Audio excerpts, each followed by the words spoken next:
আসসালামু আলাইকুম, welcome back to my channel বিধিরোজ ব্লগস ফ্রম শারমিন বলছি। ঈদ মোবারক সবাইকে। কেমন আছেন সবাই? সকাল সকাল খুব ভোরে ঘুম থেকে উঠে ঈদের নামাজ পড়তে চলে গেল আমার বাচ্চারা।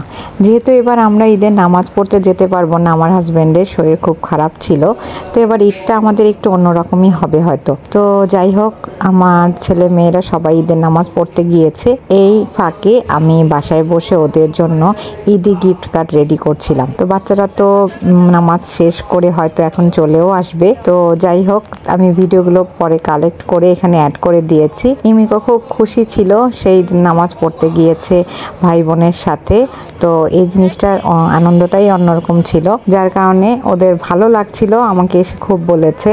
অনেক মানুষ ঈদের নামাজ পড়ে বাসায় ফিরছিল, আর এই মুহূর্তটা আসলে অনেক সুন্দর, দেখতেও ভালো লাগে। সব মুসলমানরা একসাথে নামাজ পড়ে। এই ফাঁকে আমি ওরা আসার আগেই এই ঈদি গিফটের জন্য কার্ডগুলো যে কিনে রেখেছিলাম, এগুলোর মধ্যে আমি টাকাগুলো অ্যাড করে রেডি করে রাখছিলাম, কারণ বাসায় ফিরেই তো ওদেরকে ঈদি দিতে হবে, যার কারণে এগুলো রেডি করে রাখছিলাম। এর মধ্যেই বাচ্চারা মোটামুটি কাছাকাছি চলে এসেছে।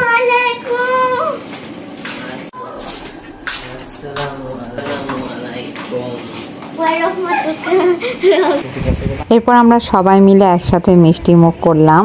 যেহেতু আমার হাজব্যান্ড অসুস্থ, তাকে অনেক কষ্ট করে টেবিলে আনতে হয়েছে। তারপরে একসাথে সবাই মিলে আমাদের যতটুকু প্রতি বছর ঈদের সময় যেভাবে একসাথে সেমাই খাই, সেভাবে একসাথে সবাই মিষ্টি খেলাম। এরপর এলো ঈদ সালামির পর্ব। এক এক করে সব বাচ্চারাই একজন একজন করে বাবার কাছ থেকে ঈদ সালামি নিচ্ছিল, এবং আমি দাঁড়িয়ে দাঁড়িয়ে ভিডিও করছিলাম।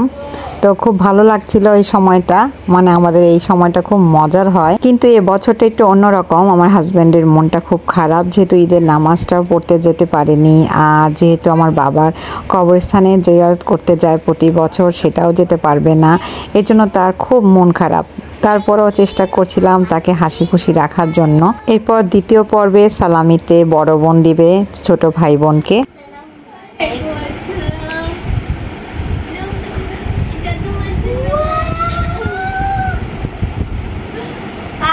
मेरे छोटा सा नाना सा प्यारा सा भाया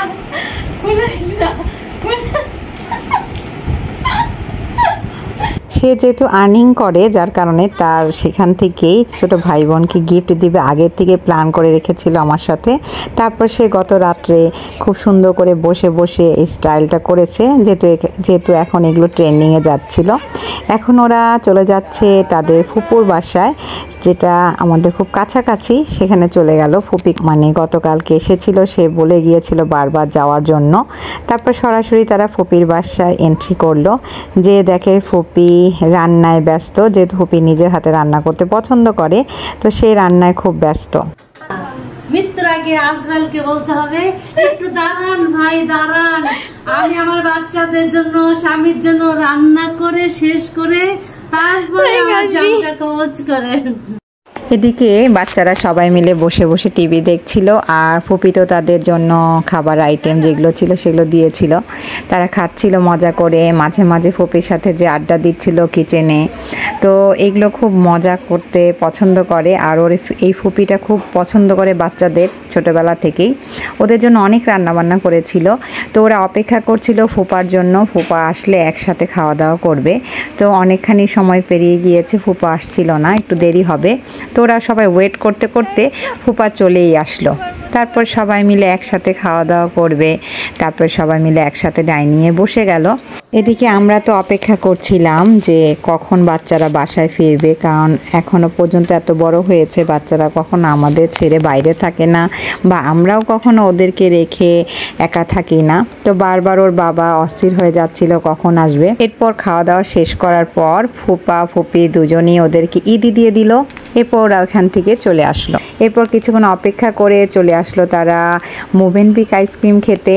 যেহেতু আমি আগের দিন বলে রেখেছিলাম, যেহেতু আমরা যেতে পারবো না, তোমরা সবাই মিলে একা একা বের হয়ে এবার প্রথম তোমাদের ঈদ উদযাপন করবে। আমি আসলে সত্যি কথা বলতে কি আমার মনটা খুব খারাপ ছিল, কিন্তু আমি বাচ্চাদের বুঝতে দেইনি যে আমার মনটা খারাপ, কারণ আমি খুব ভালো করে জানি আমার যদি মন খারাপ থাকে তাহলে আমার বাচ্চারা কখনো আমাকে ছেড়ে বের হবে না। তাই ওদেরকে আগের দিন রাতেই বুঝিয়ে বলেছি এবার কিন্তু তোমরা একটা মজা করবে, তোমরা নিজেরা নিজেরা ঘুরতে বের হবে এবং নিজেরা নিজেরা পছন্দ মতো জায়গা মতো ঘুরবে, তারপরে এটা ওটা খাবে তোমাদের পছন্দ মতো। যাই হোক, সেটা তো বলেই দিয়েছিলাম, কিন্তু বাচ্চারা বেশি দূর যায়নি, যার কারণ ওরা তো কখনো আমাদের ছাড়া বের হয় না। তারপর ফুপির বাসা থেকে বের হয়ে মুভেনপিকে গেল, আইসক্রিম খেলো। কিন্তু আমার বড় দুইটা বাচ্চা তারা আমাদের ছাড়া আইসক্রিম খাবে না, যার কারণে তারা ওখানে ইমিকোর সাথে বসে বসে গল্প করছিল যতক্ষণ পর্যন্ত ইমিকো আইসক্রিমটা এনজয় করে। যাই হোক, একটা পর্যায়ে ইমিকোর খাওয়া দাওয়া শেষ হয়ে গেল। ইমিকো আবার এই আইসক্রিম খেতে খুবই পছন্দ করে। এরপর বের হলো, এখান থেকে বের হওয়ার সময় তারা বুদ্ধি করলো যে তারা বাসায় যাওয়ার সময় একটা কিছু নিয়ে আসবে।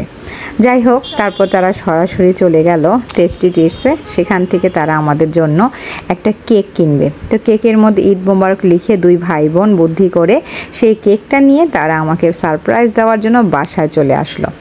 এদিকে আমি এত ক্লান্ত ছিলাম যে আমি সন্ধ্যার দিকে ঘুমিয়ে পড়েছিলাম। আমার আসলে অনেক ক্লান্ত লাগছিল, তা আমি একটা পর্যায়ে ঘুমিয়ে পড়েছিলাম। আমি জানতাম না ওরা যেভাবে আসবে। তো ওরা কি করছে সেটা দেখুন।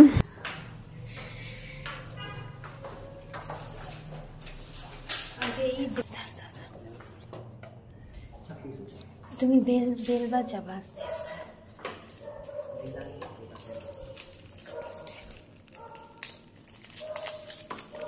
বক্সটা আমার হাতে দে। বেল দাও, বেল দাও।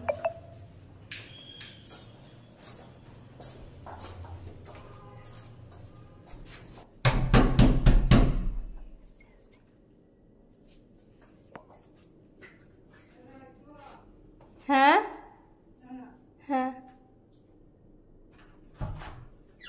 আমি সত্যিই সারপ্রাইজ হয়ে গিয়েছি, আর আমার হাত পা কাঁপছিল যেহেতু ঘুম থেকে লাফ দিয়ে উঠেছিলাম। আমাদের পরিবারের সবার পক্ষ থেকে ঈদ মোবারক।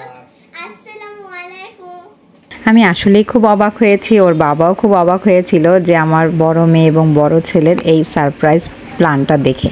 যাই হোক, খুব ভালো লেগেছে। সারাদিন মনটা এতটাই খারাপ ছিল যে আসলে বলে বোঝাতে পারছিলাম না। যাই হোক, তারপর আমার বাচ্চারা আমাদের মনটা খুশি করে দিল। তারপর একসাথে সবাই মিলে আমাদের ঈদের দিনটা আমরা এভাবেই শেষ করলাম।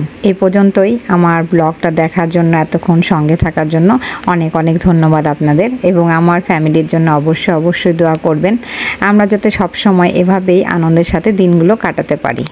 ভালো থাকবেন। আজকে এ পর্যন্ত। ঈদের শুভেচ্ছা রইল। খোদা হাফেজ। আসসালামু আলাইকুম।